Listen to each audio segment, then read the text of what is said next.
With worries about the economy and unemployment rates on the rise, what are the secrets to looking for a new job? Up next, we'll look at how you can emerge as a top candidate in a competitive market. And we'll see how Montgomery College is working with local businesses to help students get real-life work experience. Campus Conversations is next.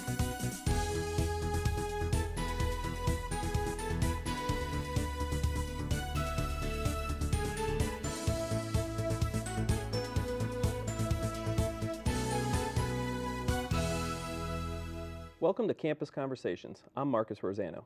And I'm Fritzi Bodenheimer. Whether you are just graduating from college or changing jobs, getting that sought-after position can be a daunting task. With us now is Malcolm Munro, a career fitness coach and author of Marketing Yourself for Your Dream Job. Welcome. Thanks for joining us. Thanks for having me. Hi, Malcolm. How do you know what your dream job is? Well, that's a tough question, and that's what a lot of students ask me. It's also what a lot of adults at sort of their mid-career point ask me, and also people who are getting ready to retire ask me. And the challenge is understanding what you love to do the most. What are your passions in life? What are the things you're naturally wired for? And if you can do what you love to do and get paid for it, well, I imagine that's your dream job. Malcolm, how can you talk somebody into leaving their career? They may have gone on years of education in that one career, and now we have to tell them to choose a new career path?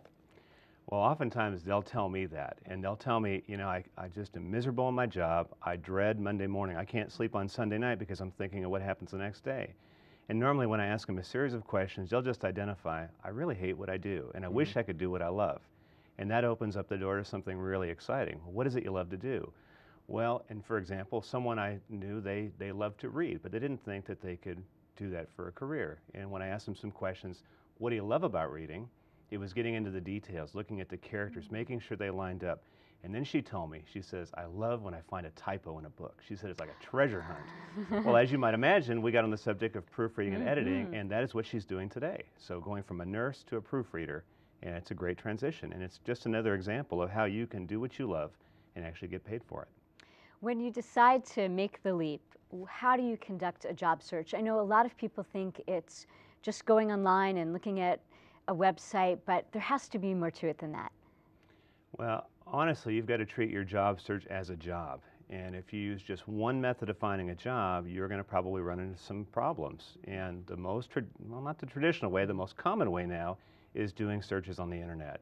And most people begin their search there and they take a very long time to find something. But realistically, there's a lot of different ways and probably better ways to find your job than just going onto the online searches. Such as? Well, if you were really interested in probably the best way, I'd have to say that that is just opening your mouth and talking to people. A lot of my clients they'll be laid off or something will happen. They're embarrassed to tell people and they'll keep it to themselves. But most people would love to help out. And so when you lose your job or you're looking for something new, let people know. Networking is the best way. And the thing is with networking, it's more than just going out and telling friends. You've got to be able to talk to strangers. You've got to be able to connect with people, tap into their networks, compare and contrast the success rates. I've seen it as low as 6 to 8% for internet searches, but I've seen it 60 to 80% for people that actually go out and network. Wow. And in a challenging economy, that's definitely where you're going to find your best leads. It's who you know. It's who you know and how many people that you know and how well you know all those people. Okay, let's say your networking pays off and you have you have a job interview. Let's start off with the cover letter and the resume. Quick points with the cover letter. Maybe some mistakes that people often make? Well, probably the biggest mistake people make with the cover letter is that they want to include everything that's on the resume in the cover letter. Okay. And it's no different than if you had a guest speaker and the MC covered all the speaker's points. You start to run out of energy to read the resume when you've read the cover letter.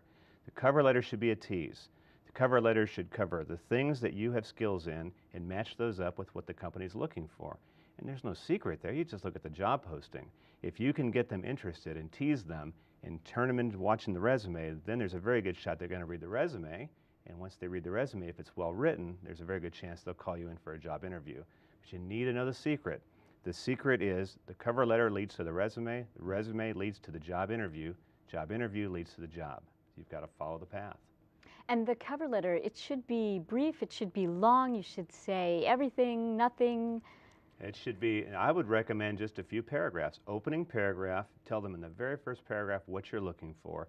Tell them where you found the job. A lot of companies will go out and spend a lot of money on ads or whatever else they do. If they're spending money, somebody's tracking the money. If somebody's tracking the money, even if your resume is horrible, it may live a little longer on the desk before it goes in the trash. Let them know where you found the job. Reference the job posting number. Then tell them you're a good fit. Second paragraph would be your qualifications lined up with what they're looking for. Third paragraph reiterates yet again that you're a good fit and that you're looking forward to hearing from them soon. If you're writing to an ad, if somebody has given you a network contact, you say, I will follow up with you. So proper closing is the way to do it.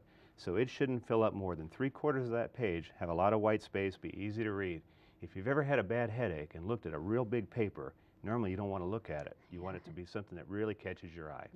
Okay, let's talk about the resume. At the top of the resume, Fritz and I were talking about this earlier, there's the objective statement. And we've heard many different ways to talk about the objective statement. Maybe give me 20 words about your life. How can you do that?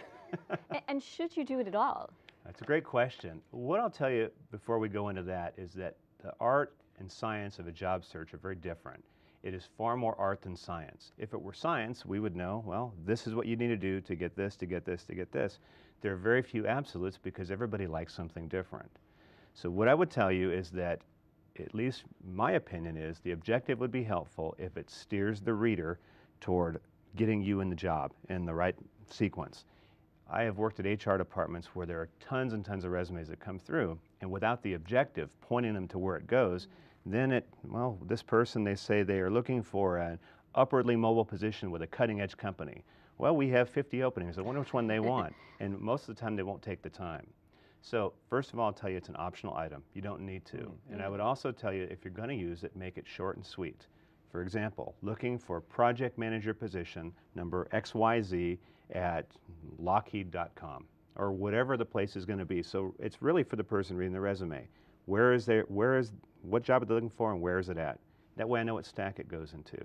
So the whole thing of, I'm a young man who's got big dreams, that's for your biography. That's not for your resume. That's a good point.